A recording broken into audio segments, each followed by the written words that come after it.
Step 3 of this pattern is when the dog makes a terrible decision. Well, we have to go back to actually step 2 and work on this process so that the dog doesn't go back into that bad decision over and over and over again. Time again for Talking Dogs with Ian Grant, owner of Vermont Dog Boarding and Behavior, VFW Drive Hyde Park. It's the show that delves into the training, socializing, behavior, nutrition, and wellness of your dog. And brought to you by Guy's Farm and Yard, with a location near you: Morrisville, Montpelier, Williston, and St. Albans. And we're back with the trainer, Ian Grant, and this week we're talking about patterns. Are these good patterns or bad patterns? And I assume we're talking about dogs' patterns here. Yes, yeah.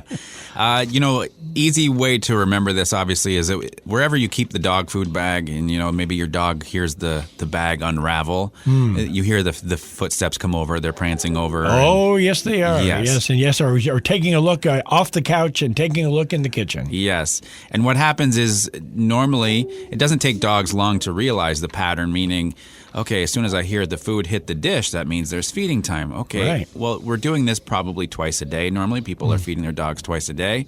And then over time, the dog realizes what you're doing before the food hits the dish, and here's the dog food bag open. And what happens before that? You're walking towards the dog food bag. So they're moving it up. They're moving up the time schedule. Yes, exactly. So that's not a good thing? This is just their learning curve. They understand that pattern. Okay. So that's kind of the neutral, the positive version of it. Also, a positive version is, when you go grab the leash, your dog walks over, sits quietly for you. You get to put on the leash. You get to get dressed. The dog's sitting there quietly because you've taught the patterns that you've wanted. Right. You can walk nicely. Everything's in place for you. Really? Are you talking reality here? Yeah, I know. The perfect world reality. Yes, exactly. Yes, that's the very positive form of this.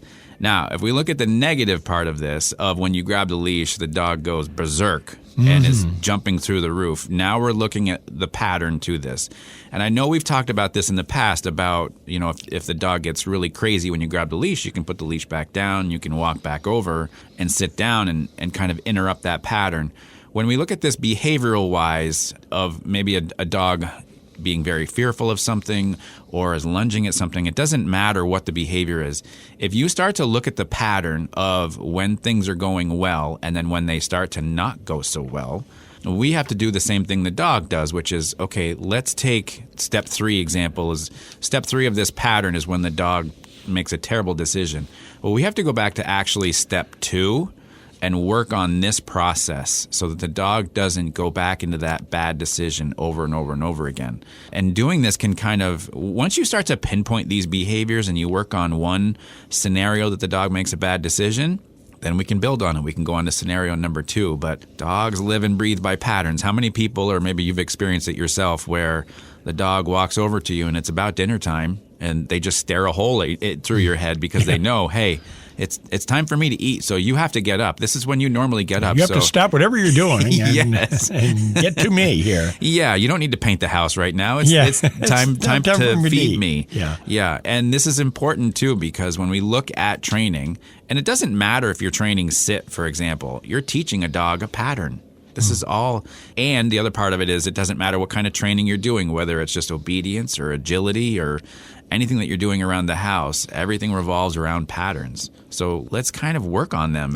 This is when you can really, really create some wonderful things with your dog. Yeah. And of course, when you notice the patterns right off, that's probably when you should act on them, right? Instead of... Though that easier said than done sometimes. Sometimes they build up. You're not thinking about it. Then all of a sudden, this is starting to become a real bad habit. Yeah, and the worse the habit becomes, the longer it takes to repair, if you will.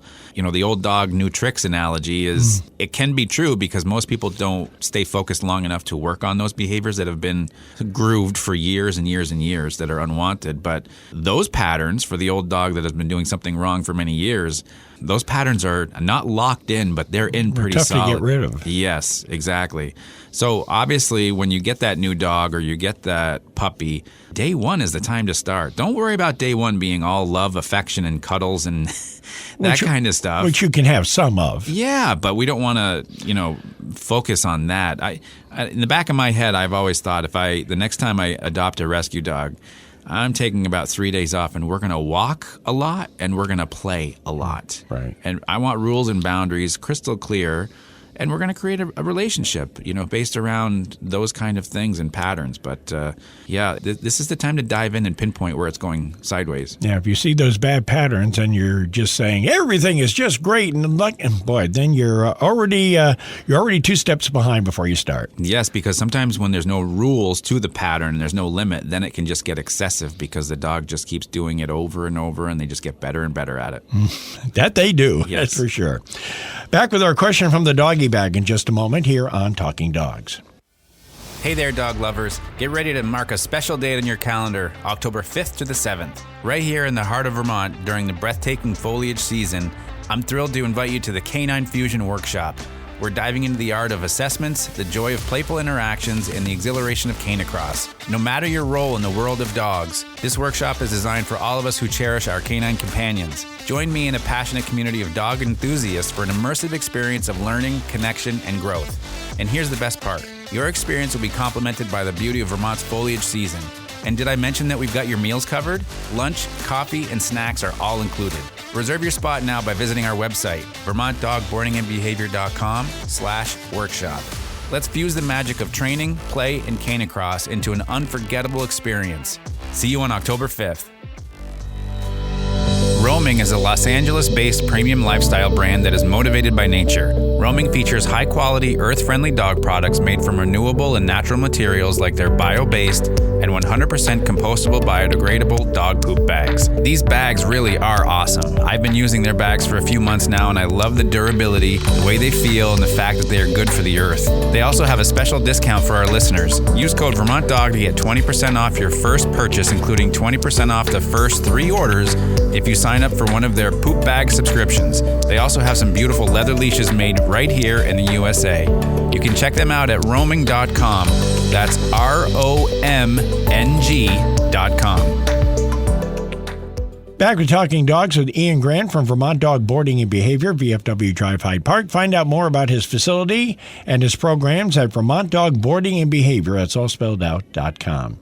And our question this morning, Ian, is my dogs are constantly scanning the ground and our environment during our walks.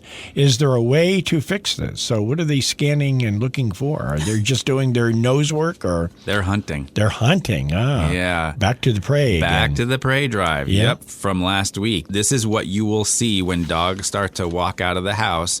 The noses hit the ground and, the eyes start scanning. The other part of this, too, and I've been thinking about this a lot lately, it's actually quite natural for dogs to do this because this is their survival, especially if it was a shelter dog that was found feral, running loose in the streets somewhere. This is what they've had to do to survive. Their nose goes to the ground. They try to find something to eat and how to survive and how to make it day by day and work through it. The tough part for us is teaching them not to do that, not to hunt and to walk nicely next to us on leash. So that's creating that pattern, if we go back to this, of what you expect of them. So we can tell the difference between when, naturally dogs sniff. That's part of their routine. But there's a difference between sniffing and hunting. Yes. Yeah, if you see their nose going down and it's going left, right, and kind of look, it may have found a scent of some sort, and it gets really intense.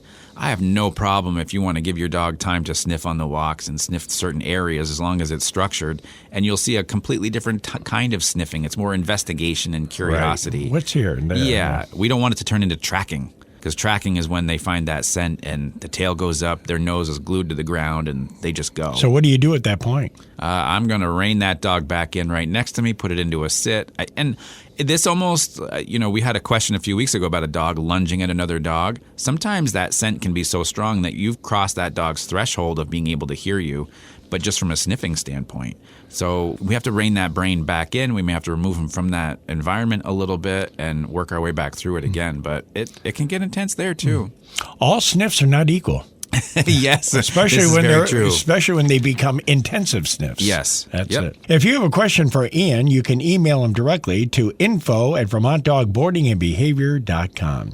When we get back together next week, the topic is how to increase your dog's skills during training. Yeah, this is an interesting concept I've been kind of working on, because as much as we work on a sit and stay and that kind of stuff, how do we increase it? How do we make it so we can go further away? Or how do we get them to sit longer? That kind of stuff. So I thought this would be a good positive turn on everything and do some more teaching. So this would be called Training 2.0. Yes, good way to put it. All right, perfect. Well, we call it that.